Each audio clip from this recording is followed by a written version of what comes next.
All right, all right. Good morning. How's everybody doing? Thank you for joining. Make sure my microphone is up.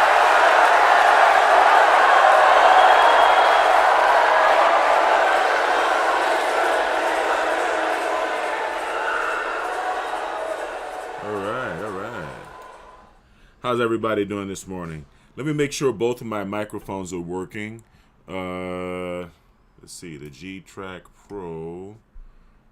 Um, Microphone number 2 is working. Let's see.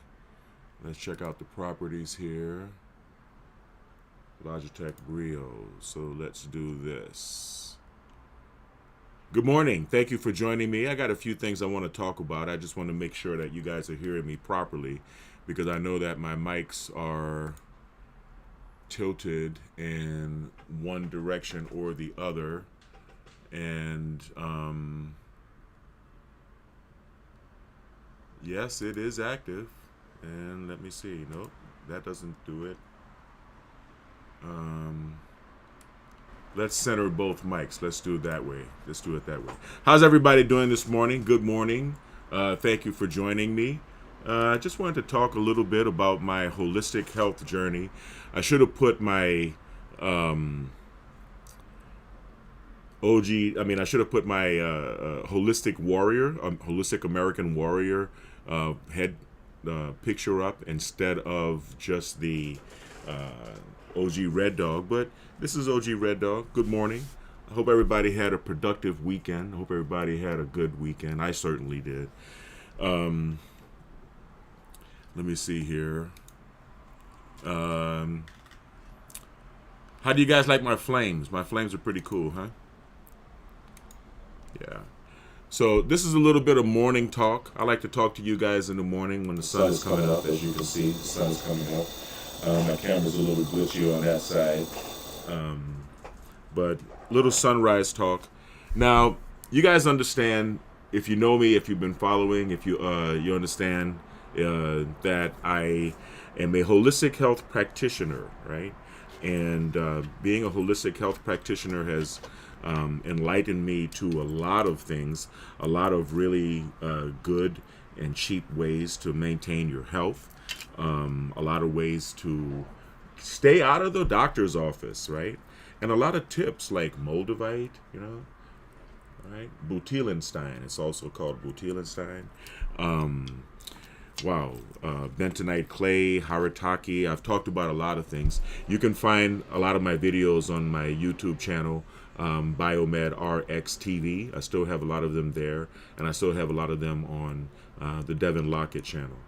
Now, what I was trying to get across, let me see, maybe if I click it into 2-track. Nope, it's still not doing it. I'm going to have to figure out something. Anyway, where was I? Now, this led me, when I was, 17, 18 or so, I went to the United States military, went to the Air Force, and I learned biomedical equipment maintenance. Now, biomedical equipment maintenance is still the focus of my main company, Biomed RX. I usually have a business card here on my desk that I can throw in your face, but I don't today. But Biomed RX is the mother company, and so basically, I have been doing utilizing my military skills throughout my entire career. And shout out to all of the men and women who are still serving in the different branches of the United States military. I salute you and thank you for your service. I, for one, have done pretty well for myself with my military training, so I don't regret serving in the United States Air Force at all. So, in my career in biomedical equipment maintenance, I've learned the repair and calibration and preventative maintenance and electrical safety inspection and how to maintain all modalities of medical equipment, including laboratory and x-ray, dialysis, everything in a hospital, dental equipment, all medical equipment. and medical imaging equipment. And because of this, when I discovered that neural feedback, or EEG biofeedback, EEG meaning electroencephalophagy, or using an electroencephalographic amplifier like this. This is called the Neural Amp 2. Okay, I'm getting ahead of myself. So, because my son was struck on the autism spectrum at a young age, I went through a series of therapies and different methods of trying to rescue him, or trying to relieve him of the symptoms that we know as autism. And in that quest, I discovered that neurofeedback was one of the more effective therapies in helping cure neural dysregulation. Neural dysregulation is something that occurs. Wow, this is interesting. When I switch views, the microphone actually goes off. Now, see, this is not good. I'm going to have to look into what's going on with this microphone situation. Anyway, I had to reconnect everything on my computer. I had to reconnect. That's why I'm experimenting with different camera angles, because I unplugged everything and replugged everything back, and I think I may have to do that process again. I may have to reconfigure everything again. However, I can finish this video with what I'm saying. I was graciously allowed in 2015, 2014, 2015, to study EEG biofeedback, or what we call neurofeedback, at the EEG Institute. At the time, it was in Woodland Hills, California. Shout out to Dr. Siegfried Othmer, the late Sue Othmer, and Kurt Othmer. The Othmers are wonderful people. And like I said, they graciously allowed me to study neurofeedback, EEG biofeedback. One of the things that I learned, here we have and I'm literally dusting it off because I've been closed. My health center's been closed for a minute. But we have the protocol guide, okay? The protocol guide for neurofeedback. And it's very good for understanding the different parts of the brain and the different lobes of the neocortex, and where you train to affect what aspect of behavior or cognitive function or mood or characteristic. We talk about left brain and right brain functions.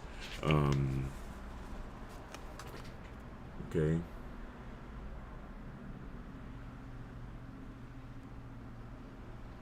You can see how to deal with depression, how to deal with a lot of different conditions, attention, okay, right?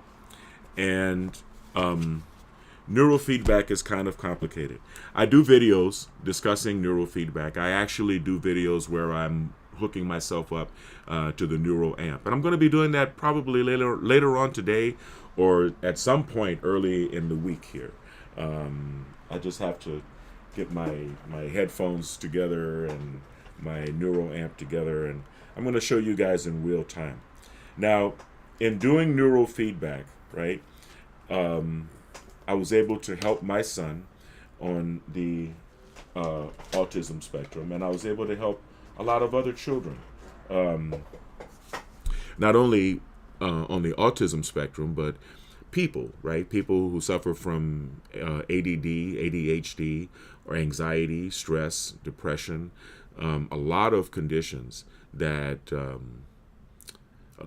people suffer from can be treated with neurofeedback. You can find out more if you go to my website, biomedrxneurofeedback.com, or californianeurofeedbackcenters.com. But, in doing neurofeedback, we initially, that's not the same for everyone. I mean, everybody's different, but normally we tend to start off with infralow neurofeedback is good for calming neocortical dysregulation in the neocortex. Dysregulation is something that happens with overwhelming stress or anxiety or boredom, which is basically ADHD, intense emotions. Yeah. Dysregulation can also come from drug abuse or alcohol abuse, substance abuse. But infralow neurofeedback is a great way of addressing that and calming the brain, especially calming the right hemisphere of the brain. That's very important. But I don't want to really get too deeply into that right now. What I'm trying to get at is when we get past infralow, we can go either into, once we've sufficiently calmed a decent amount of neocortical dysregulation. Some clients would opt to go into something like synchrony neurofeedback, where we're training, we're using both channels of the amplifier to train the two hemispheres of the brain to work in synchrony with each other. And which is good because we have the entire spectrum of frequencies from 0 all the way up to 50 hertz to train the brain. And you get different results from training at different frequencies. Like I said, that's a much deeper topic than I really want to go into right now. But some clients go into what we call alpha theta neurofeedback. Now, if we discuss the frequencies in a very loose context, I don't want you to, I remember I'm not a doctor and I don't want you to take anything that you see or hear on Biomed RX TV to be medical advice. However,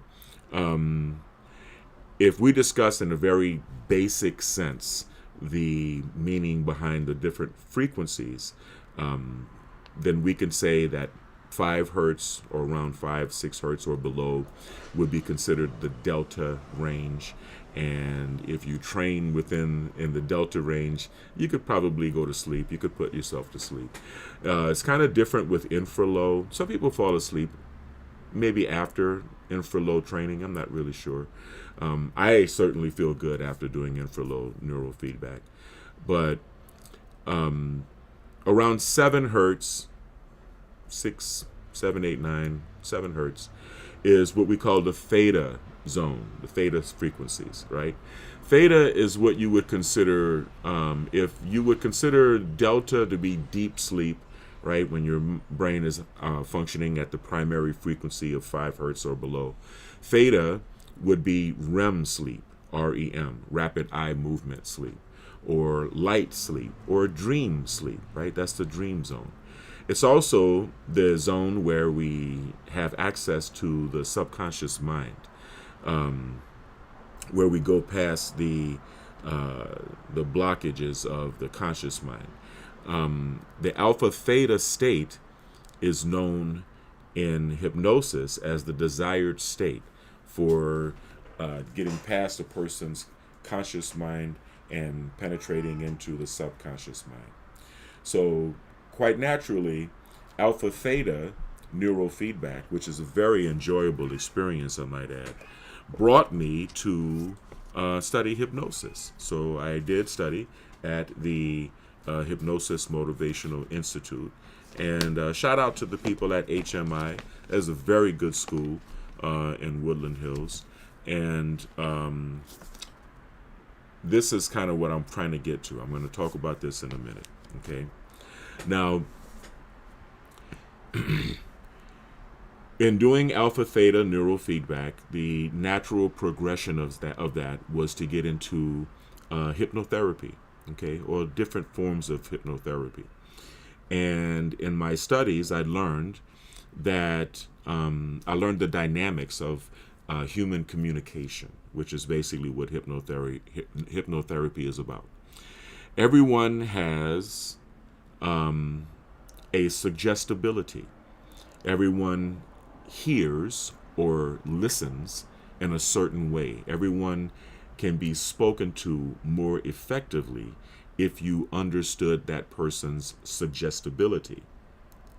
And everyone has a sexuality. Now, before you start flagging this video, we're not talking about physical sex. We're not talking about sexual intercourse. Although there is some overlap between the two when you understand sexuality from a hypnotherapist's point of view. Sexuality is the opposite or the obverse concept of suggestibility. In other words, if everyone has a certain suggestibility, a way that they hear effectively, then they also have a certain type of sexuality, which is their outward communication to the world. So you have suggestibility and sexuality. Now, when you're examining a person for suggestibility, and there's a test that you can give. I think there's a test in this book. Actually, I bookmarked a page that you can give someone, and you can find out what their suggestibility is, right? Wow,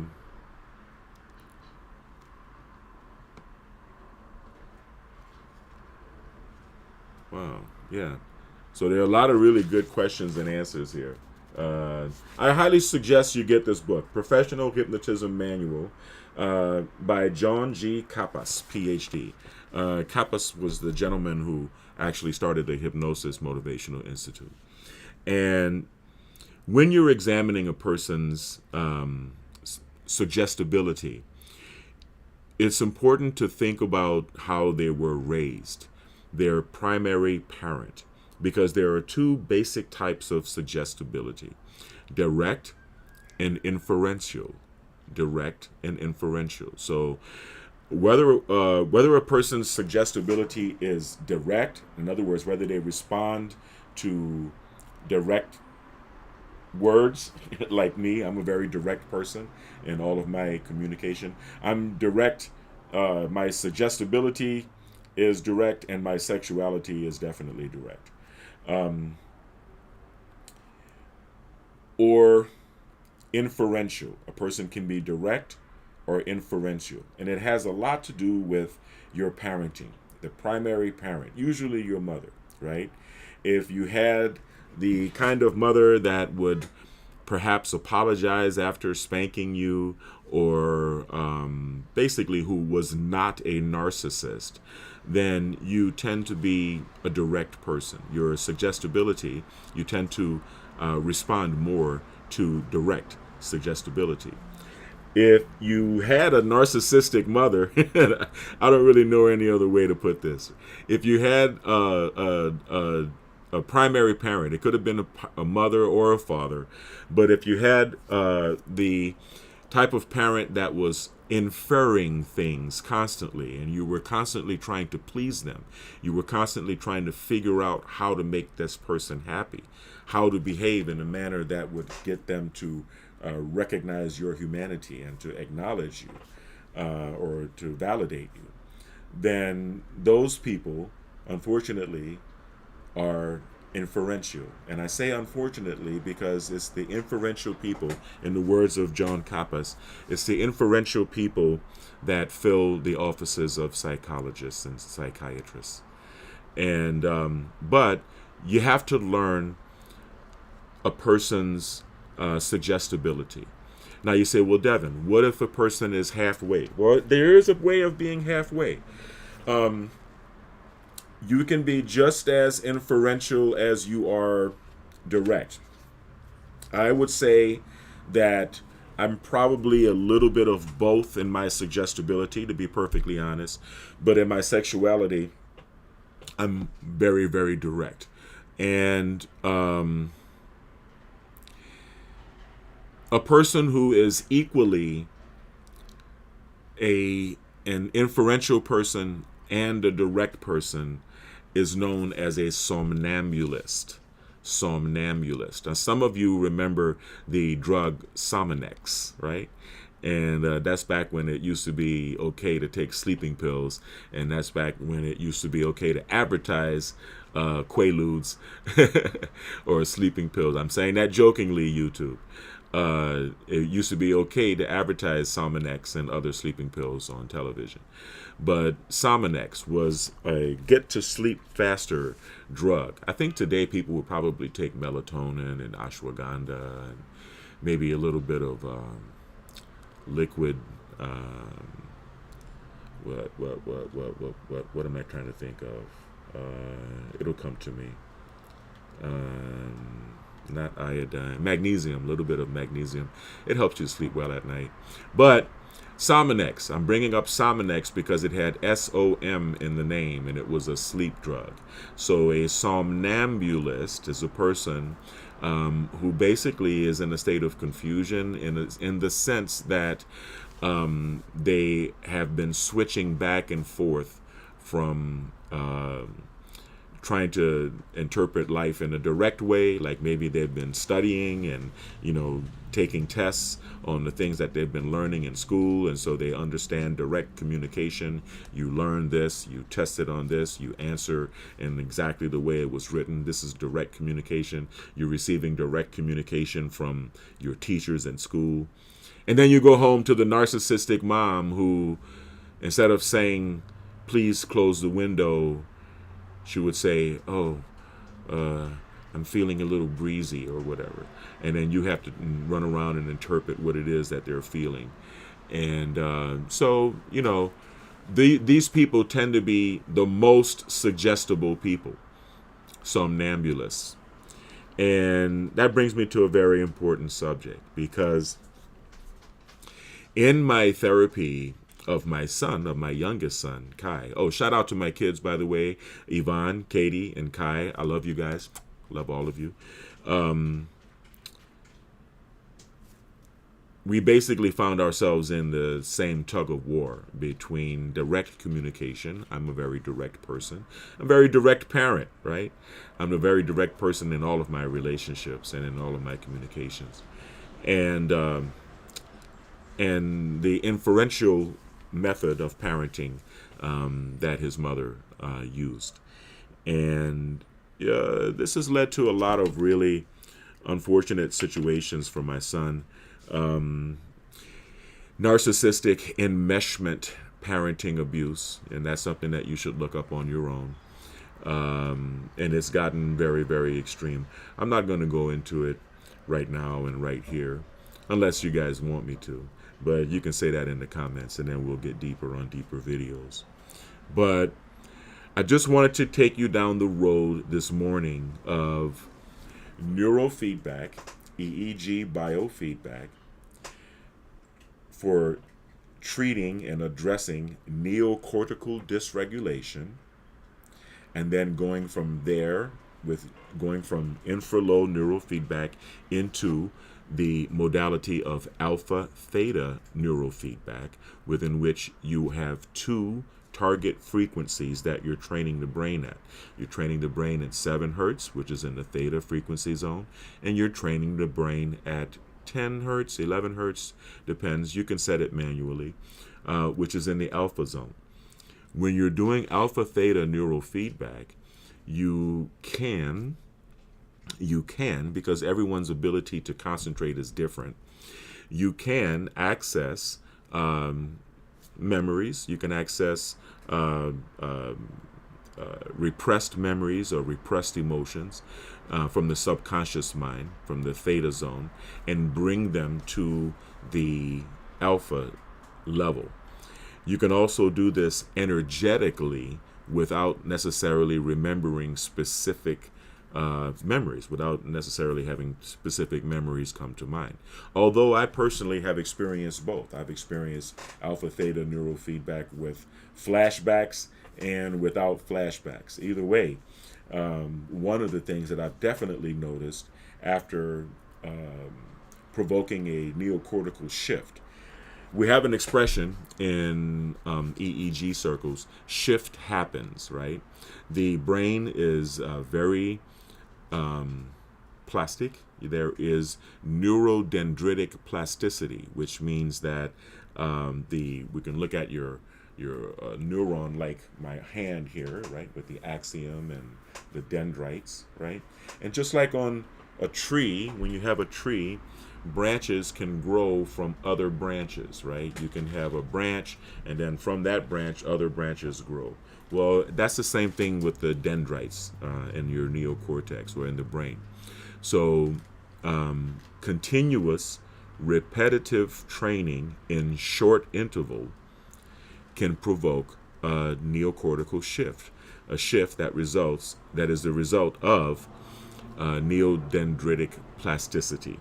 Okay, I'm getting way ahead of myself, and it's going to take a lot of videos on the subject of neurofeedback, a lot of videos on the subject of hypnotherapy in order for me to get these concepts across to you effectively.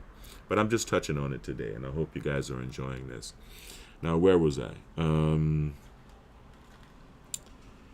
Yes, the alpha theta shift. When you provoke a shift in alpha theta, now sometimes people say, "Oh well, I had a tear come down," and this happens a lot. The release of maybe some negative repressed emotions that you're accessing with alpha theta neurofeedback. But in my personal anecdotal experience, I've noticed that after provoking a shift in alpha theta, that I was able to talk about and address subjects that used to bring me a lot of pain, right? And I didn't have any emotion attached to it. It's as though I went into the back door and opened up a pressure relief valve and released the energy that was associated with, memories or whatever. And so I find myself, I love when that train passes. I find myself to be closer to what some people in maybe Scientology circles might consider a clear, where you're no longer affected. You don't have the reactive mind. You're no longer affected by things that have happened in your life. This is a very good, and I've had some pretty good, interesting conversations with. I've had some pretty interesting conversations with Scientologists about the process, and because I like the whole concept behind Dianetics. Dianetics is basically feedback talk therapy, right? But we're going to feedback assisted, we could say, feedback assisted talk therapy. And don't come after me, Scientologists, if I didn't get that exactly right. I'm sure there's a better way that L. Ron Hubbard would want me to say that, but whatever. So I'm going to also get into biomagnetic pair therapy. Okay, biomagnetic pair therapy, using pairs of magnets in order to help the body liberate itself of toxins. Yes, this is possible. And I highly recommend you get this book by Dr. Isaac Goyes Duran, the late, great Dr. Isaac Goyes Duran. Shout out to the Goyes family. Shout out to David Goyes. Shout out to Moises Goyes. Shout out to all of the Goyes brothers and sisters and family and spouses. And heavenly shout out to Dr. Isaac Goyes for giving us this wonderful biomagnetic pair therapy. So that's about it for now. I'm getting a little dry mouth. I'm going to make some scrambled eggs and start my day. That's all I wanted to talk to you guys about. Give you a little touch on what we're going to be going over with reference to the dynamics of neurofeedback, hypnotherapy, biomagnetic pair therapy, and the other therapies that I performed during my tenure of having the Biometrics Health Center being opened. Now, I get a lot of comments and I get a lot of requests. I am going to reopen. We may not call it the Biometrics Health Center. It could be Med Spa, Wellness Center. It could be under any other different name. But we are going to be providing the business to consumer services from a storefront again very soon. And we are going to be selling the Biometrics CBD that everybody keeps calling me about. You guys can't get enough of it. I can't get enough of it either, but I don't really take it as much because our weakest strength is 1,000 milligram strength. So biometric CBD is nothing to fool with. Okay, just to put it out there. Let me get a couple of scratches on biometric CBD.